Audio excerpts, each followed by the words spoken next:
बिस्मिल्लाहिर्रहमानिर्रहीम।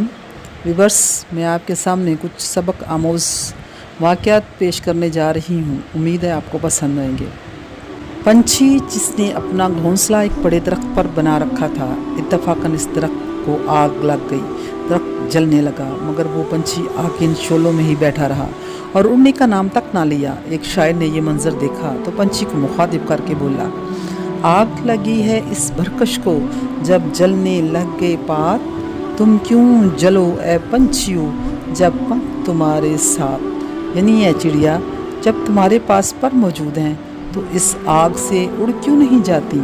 चिड़िया ने जवाब दिया, और क्या ही सबक आमोज़ जवाब दिया, फल खाया इस भरकश का गंदे गीत मलीद, यही हमारा धर्म है अब चलेंगे इसके साथ। यानी मैंने इस दरख्त से हज़ारों फ़ायदे उठाए, इसका फल खाया, इसके पत्तों पर घर बनाया, फिर आज धर्म का तकाज़ा यही है कि इसके साथ जल कर मर जाऊं।